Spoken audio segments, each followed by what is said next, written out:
Assalamualaikum warahmatullahi wabarakatuh. Okey, kita mulakan pembelajaran hari ini dengan bacaan doa. Okey, untuk bacaan doa, muallim nak salah seorang daripada wakil pelajar lelaki untuk membacakan doa. Okey, muallim tengok Azmi. Okey, Azmi, boleh kita buat bacaan doa? Okey, boleh kita baca sama-sama. Kita ikut Azmi. Bismillahirrahmanirrahim. Allahumma ftah alaina hikmataka wansyur alaina min khazaini rahmatika ya arhamar rahimin. Rabbi shrah li sadri wa yassir li amri wahlul 'uqdatam min lisani yafqahu qawli. Amin. Okey, terima kasih kepada Azmi kerana mengetuai bacaan doa pada hari ini. Baik, seterusnya muallim nak kita sama-sama membaca syahadah. Okey, kita haruslah setiap hari kita haruslah memperbaharui kita punya syahadah. Okey, kita bersyahadah bersama-sama. Asyhadu an la ilaha illallah wa asyhadu anna Muhammadan Rasulullah. Okey, bagus. Kita setiap hari haruslah memperbaharui kita punya syahadah, sebab kita tak tahu kadang-kadang ada yang kita buat dekat seharian ni, ada yang kadang-kadang mengurangkan pahala kita sehingga mengganggu kita punya akidah. Jadi kita punya kadang-kadang kita tak sedar kan. Jadi kita setiap hari kita memperbaharui kita punya syahadah. Okey, muallim nak tunjukkan kepada kamu semua sesuatu benda. Okey. Okey, cuba kamu tengok betul-betul. Okey, semua tengok depan. Okey, dekat tangan kanan dan tangan kiri muallim ni, apa yang muallim pegang? Okey, muallim percaya kamu semua dah tahu apa ni. Okey, Siti jawab apa? Lukisan. Kata lukisan. Okey, betul, ada lukisan. Okey, siapa lagi nak bagi jawapan? Okey, Khairul. Okey, betul, duit. Pandai Khairul. Okey, lagi muallim nak dengar jawapan lain. Okey, apa? Tak ada Okey. Muallim nak tanya kamu semua. Kamu dah tahu ni apa? Muallim nak tanya, biasanya kamu jumpa benda ni dekat mana? Dekat mana yang biasa kamu nampak benda ni? Yang biasa kita akan guna benda ni. Fatin. Dekat mana? Dalam beg dompet. Dalam beg dompet. Lagi? Syakirin. Dekat mana? Pandai, dekat kedai, dekat pasar raya. Kan? Okey. Ni kita guna di pasar raya, di kedai, untuk membeli dan menjual barang. Okey, bagus semua sekali jawapan. Okey, muallim tengok semua sekali anak murid kelas muallim ni dah tahu apa ni, dekat mana kegunaan benda ni, bila kita akan guna benda ni. Okey. Jadi untuk tajuk hari ini kita akan mempelajari adab berjual beli. Okey, baik kelas. Tadi kita dah tengok kan benda apa yang kita gunakan untuk jual beli. Macam kamu jawab tadilah, guna duit untuk jual beli. So sekarang ni duit tu senang dah kamu nak dapat.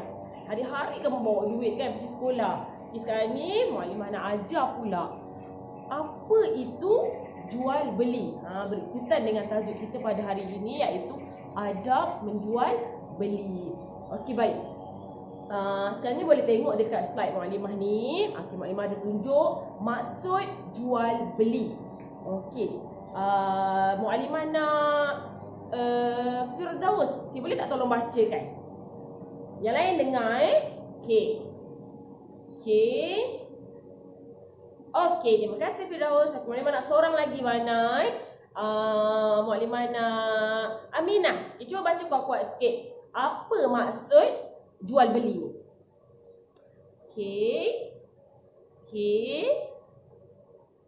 Okey, terima kasih Firdaus dan Aminah.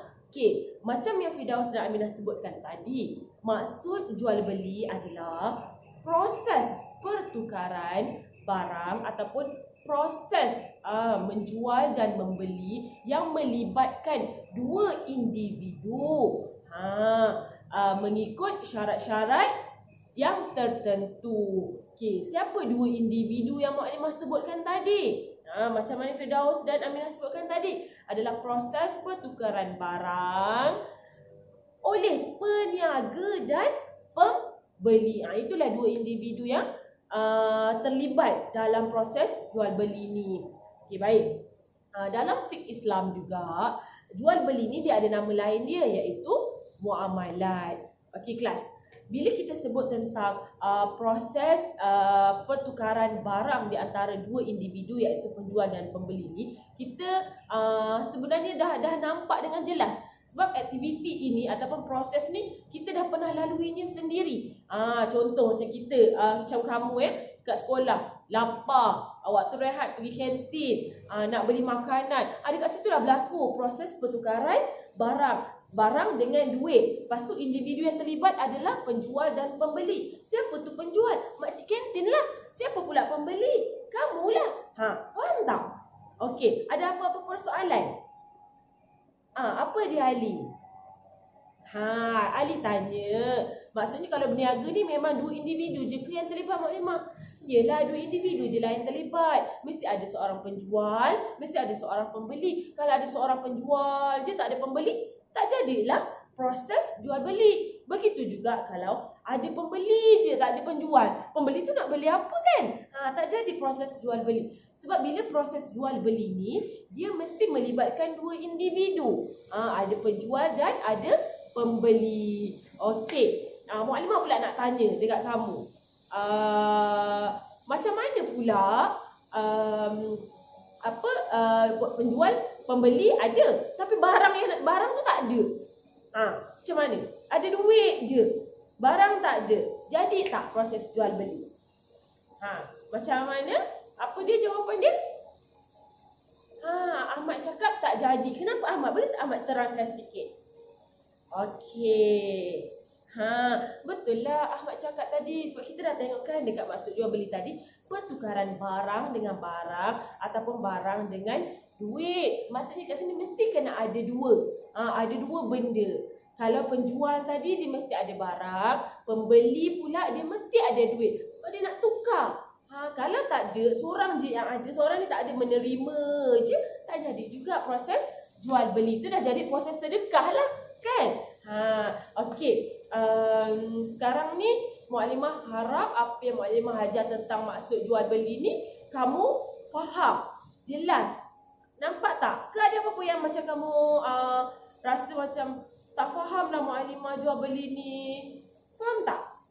Okey, Alhamdulillah faham. So Mukadimah nak ulang balik semula. Maksud jual beli ni adalah satu proses yang melibatkan dua individu dalam pertukaran barang dengan barang ataupun barang dengan duit mengikut syarat-syarat yang tertentu. Syarat-syarat tu nanti kita akan belajar lah nanti. Okey. Dan kena ingat, dalam proses jual beli ni dia ada dua individu yang terlibat. Siapa?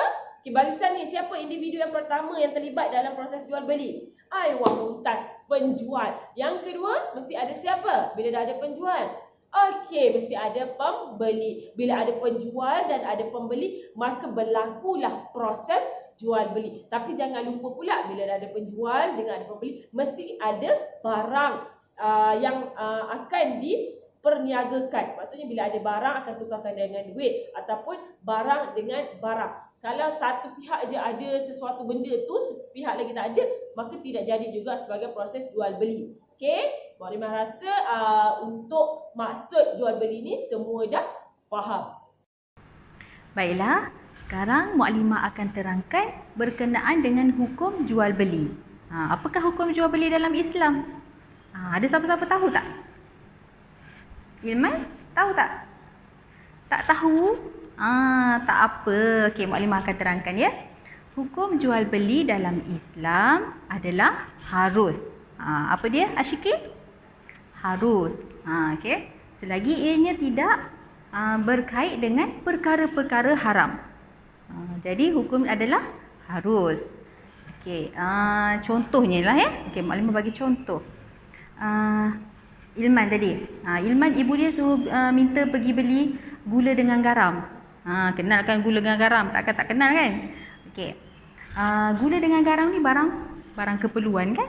Memang kita guna, dan barang gula dengan garam ni merupakan barang yang halal untuk kita makan kan? Jadi hukum di situ, proses jual beli di situ adalah harus. Okey. Jadi okey, Muklimah ambil satu lagi contoh. Contoh yang kedua, Ahmad. Okey. Ahmad ni tiada pekerjaan. Sekarang ni kan PKP, ramai kita dengar ya orang yang dibuang kerja, betul kan? Kesian, tak ada pekerjaan. Okey, kita berbalik pada Ahmad tadi. Ahmad tiada pekerjaan. Bila tak ada pekerja, dia pun rasa susah hati. Dia rasa susah hatilah, tak ada sumber pendapatan. Kan? Kita nak makan, mesti perlukan duit kan? Okey. Jadi dia ambil keputusan, dia pergi curi ayam mitik Pak Mail belakang rumah dia. Contohlah, ini contoh ya. Dia pergi curi. Lepas tu dia pun jual kepada orang ramai. Jadi di situ ada proses jual beli kan? Tapi apakah hukum jual beli yang Ahmad lakukan tadi? Bagaimana pula? Apakah hukum dia? Hukum di situ adalah haram. Kenapa haram? Walaupun ayam dan itik itu merupakan daging yang halal kita makan, betul kan? Tetapi yang jadi jatuh haram di situ disebabkan mengambil hak orang lain dan kita jual. Dan kita maksudnya hasil daripada hasil yang dapat tu untuk kepentingan diri sendiri. Tak bolehlah hasil curi kita tak boleh jual. Okey, tidak boleh menjual barang yang dicuri. Okey, faham ya? Okey. Jadi hukum jual beli ini bersandarkan kepada dalil. Dalil nakli. Dalil nakli ini merupakan dalil yang bersumberkan kepada Al-Quran dan hadis. Okey. Sekarang ni Muklimah nak antum pandang depan. Ada mata pandang, telinga saja dengar. Okey, mulut zip. Boleh? Okey, bagi perhatian kepada Muklimah akan pasang video dan kamu dengar tentang dalil. Dalil tuntutan jual beli. Bismillahirrahmanirrahim. Wa ahallallahu al-bai'a wa harrama riba. Yang bermaksud, dan Allah menghalalkan jual beli dan mengharamkan riba. Baiklah, kamu dah pun dengar dalil melalui video yang Muklimah paparkan di hadapan ni kan? Okey. Sekarang ni Muklimah nak antum semua baca sama-sama dengan Muklimah. Boleh? Kamu ikut bacaan Muklimah. Okey. Wa ahallallahu al-bai'a. Okey, boleh ikut? Wa harrama riba. Okey, ahsantum. Bagus. Apakah artinya? Dan Allah menghalalkan jual beli. Allah menghalalkan jual beli, tetapi mengharamkan riba. Apakah itu riba? Riba itu ialah penambahan atau lebihan. Lebihan yang macam mana? Kita mengambil lebihan ataupun keuntungan yang berlebihan sehingga menganiaya orang lain. Contoh ya, Siti.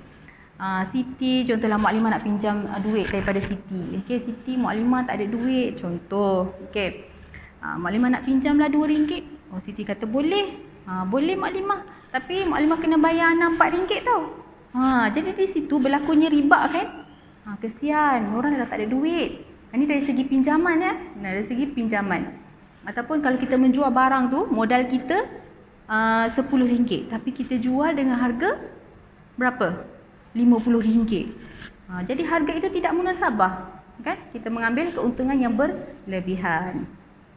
Baiklah, sekarang ni Muklimah ada file di tangan Muklimah sekarang ni. Muklimah akan bahagikan file ini kepada setiap kumpulan. Okey. Apa yang terdapat dalam file ini? File ini mengandungi gambar. Ada gambar di sini. Jadi setiap kumpulan akan dapat satu gambar dan Muklimah nak antum keluarkan hukum berdasarkan gambar ini. Okey? Boleh? Okey, kita mulakan. Okay.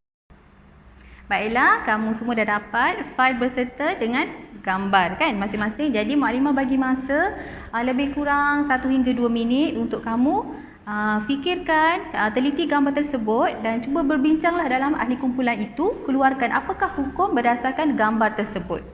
Boleh? Baiklah, ahsantum. Okey. Sekarang ni kumpulan 1 antum mendapat gambar rokok. Okey. Cuba bangun wakil daripada kumpulan 1. Okey, gambar rokok. Apakah hukum dia? Bagus. Okey, bagus. Tepukan untuk kumpulan 1. Ahsantum. Okey, jadi di sini hukum jual beli rokok adalah makruh. Bagus. Kenapa makruh? Mungkin ada yang tak tahu kan? Makruh ni disebabkan, cuba kita fikir, rokok ni banyak mendatangkan kebaikan atau keburukan kepada diri kita? Mestilah banyak mendatangkan keburukan, dapat penyakit kan? Tiada kebaikan pun untuk diri. Jadi hukumnya makruh. Bagus. Baik, kumpulan yang seterusnya. Kumpulan 2. Okey, cuba angkat kad yang kamu dapat.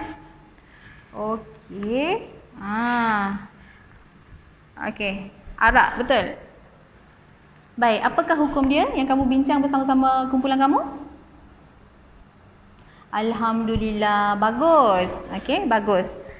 Hukum jual beli arak adalah haram. Kenapa haram? Kerana arak ni minuman yang diharamkan kepada umat Islam. Betul tak? Kerana ia minuman yang memabukkan. Bagus. Okey, tepukan untuk kumpulan 2. Okey, bagus ya. Kumpulan yang terakhir semestinya tentang penyalahgunaan dadah kan. Barang yang dijual adalah dadah. Baik, kumpulan 3, sila wakil daripada ahli kumpulan kamu bangun. Apakah hukum jual beli dadah? Apa dia? Bagus. Okey, bagus. Okey, hukumnya adalah haram juga. Kenapa haram? Kerana dadah ini banyak kemudaratan kepada diri. Betul kan? Okey, nampaknya kamu semua sudah pun faham berkenaan dengan hukum jual beli dalam Islam. Okey, hukum asalnya adalah harus, tetapi selagi ianya tidak berkait dengan perkara-perkara haram. Mumtaz semua. Alhamdulillah. Baiklah, sekarang Muklimah akan menceritakan kepada kamu semua berkenaan adab. Okey, dalam jual beli kita ada dia punya adab-adabnya. Maksudnya dari segi penjual dan pembeli, dia ada dia punya adab-adab yang perlu kita ikut dalam Islam. Sebab Islam memang sangat mengajar kita pelbagai adab-adab yang perlu kita ikut. Adab makan pun kita ada, adab minum pun ada, adab naik kenderaan dan pelbagai lagi adab-adab. So, dalam adab jual beli ni, bagi penjual, contohnya seorang penjual tu mestilah jujur. Bagaimana seorang penjual itu jujur? Adalah apabila dia menjual barangan, contohlah dia menjual air soya. Okay? Dia menjual air soya, pastikan kandungan soya dalam tu yang diperah mestilah banyak air soya berbanding air masak. Maksudnya tak adalah diisi kandungan air masak tu lebih banyak berbanding air soya. Maksudnya dia ada membuat tidak jujur ketika dia menjual beli. Maksudnya tak boleh macam tu. Ataupun seorang penjual juga dia mestilah menjual benda-benda yang halal. Okey, tadi kamu dah tahu tentang hukum kan. Dalam jual beli ada yang haram, ada yang halal. Maksudnya seorang penjual dia mestilah menjual benda-benda yang halal. Maksudnya tadi kamu dah tahu kalau nak menjual rokok makruh, kalau nak menjual dadah haram. So penjual dia kena menjual benda-benda yang halal. Contoh daging. Kalau daging tu dia tahu benda tu haram, tak boleh dia menjual. Maksudnya pastikan sumber yang didapat untuk menjual daging ataupun menjual ayam ke mestilah dari barangan yang halal. Okey, itu adalah dari segi adab penjual. Bagaimana pula dengan adab pembeli? Okey, bagi adab pembeli ni yang antara contohnya adalah seorang pembeli tu dia kena tenang. Dia tenang dan tidak ada karenah. Kenapa seorang pembeli tu dia kena tenang dan tidak ada karenah? Maksudnya bila contohlah si Aminah ni dia membeli barangan, contoh dia membeli goreng pisang. Okey, dia beli goreng pisang dengan makcik ni, dan bila dia dapat goreng pisang tu, contohlah dia menunggu goreng pisang tu lama sangat makcik tu masak, dan dia komplain pula kepada makcik tu. Kenapa lama sangat? Kenapa goreng pisang ni hangus? Kenapa goreng pisang ni berminyak sangat? Maksudnya dia tidak tenang ataupun dia tidak terlalu banyak sangat karenah. Okey, seorang pembeli kita kena tenang, kita kena tidak banyak karenah. Supaya bila kita memudahkan urusan penjual, kita sebagai pembeli juga dapat dia punya kemudahan kalau sama-sama ada bertolak ansur. Antara contoh lain adalah bila kita dah selesai membeli, contoh kalau contohlah mukadimah menjual keropok, kamu beli keropok dengan mukadimah bagi keropok ke kamu dan kamu kena ucapkan terima kasih. Bila kita berurusan jual beli, bila mukadimah bagi keropok dan bila selesai urusan jual beli tu, kamu kena ucapkan terima kasih. Baiklah, tadi kamu semua dah tahu kan, kamu semua dah faham berkenaan adab penjual, kamu dah faham berkenaan adab pembeli. Okey, Mak Imah dah cerita sedikit, memang dah bagi contoh sikit tentang adab penjual dengan adab pembeli. So, jadi kami Mak Imah akan memberikan tugas kepada kamu semua dalam kumpulan. Kamu kena senaraikan, okey, dalam Mak Imah nak kamu buat peta item, okey, peta item, dan Mak Imah akan bagi kertas mahjong kepada setiap kumpulan. Dan Mak Imah nak kamu buat peta item berkenaan adab penjual dan adab pembeli. Baiklah, Mak Imah nak kamu semua senaraikan seberapa banyak adab-adab bagi penjual dan adab pembeli. Maksudnya bukanlah setiap kumpulan tu hanya menyenaraikan tentang adab penjual sahaja, bukan. Tapi setiap kumpulan wajib kamu senaraikan seberapa banyak berkenaan adab penjual dan adab pembeli. Dalam bentuk apa? Dalam bentuk peta item. Okey, Mak Imah bagi masa kepada kamu semua untuk siapkan dalam kumpulan dan bincangkan dalam kumpulan, dan kamu kena tuliskan dalam kertas mahjong peta item. Okey, baiklah, Mak Imah akan membuat penilaian tentang kumpulan ini. Okey, dia ada buat peta item bagus. Okey, ada adab penjual dan adab pembeli. Okey, baik, bagus. Tadi Mak Imah dah cakap kan, contoh jujur, betul.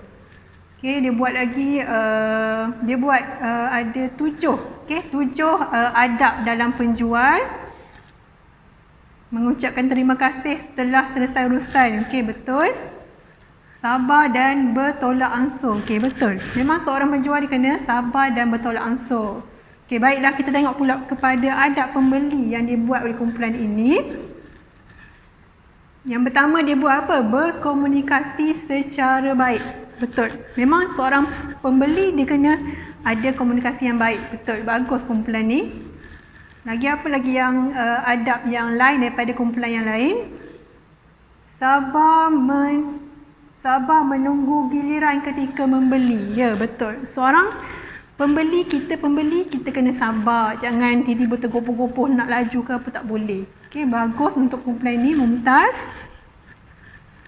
Baik, kita tengok kumpulan ini dapat berapa bintang penilaian yang diberi oleh kawan-kawan kamu.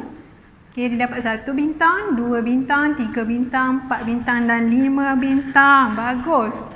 Mak Limah pun setuju dengan apa yang diberikan penilaian daripada kawan-kawan kamu. Untuk kumpulan ni dia dapat 5 bintang sebab pertamanya Mak Limah suruh buat peta iting kan. So ini adalah contoh peta iting, dia mesti macam ni. Lepas tu Mak Limah nampak lagi untuk kumpulan ni dia punya adab penjual dia ada banyak dia buat, dan adab pembeli pun sama, ada banyak dia buat.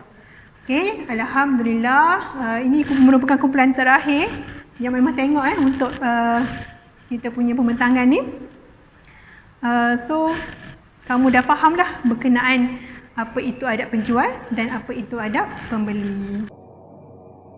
Okey, baiklah. Okey, kamu hari ni kamu dah belajar kan? Okey, kalau kita ulang kaji balik, kalau kita tengok masa pun tinggal lagi masa 3 minit.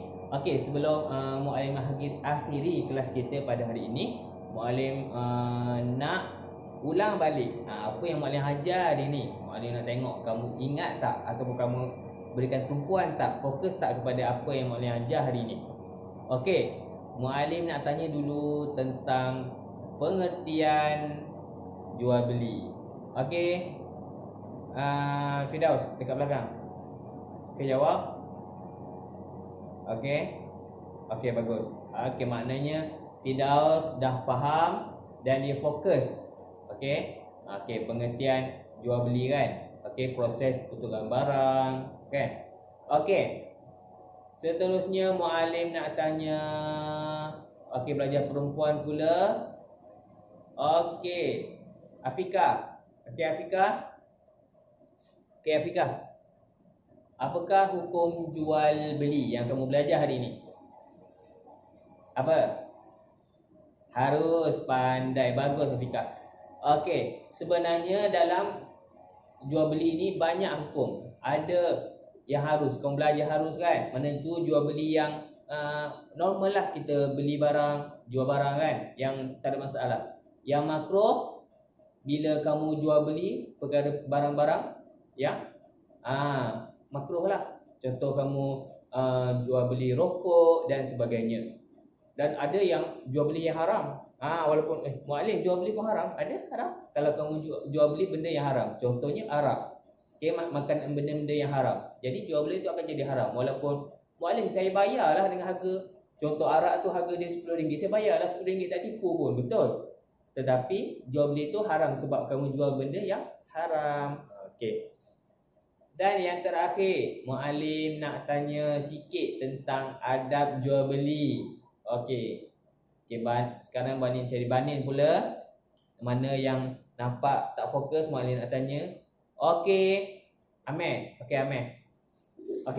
Apa adab jual beli yang kamu ingat Muallim ajar?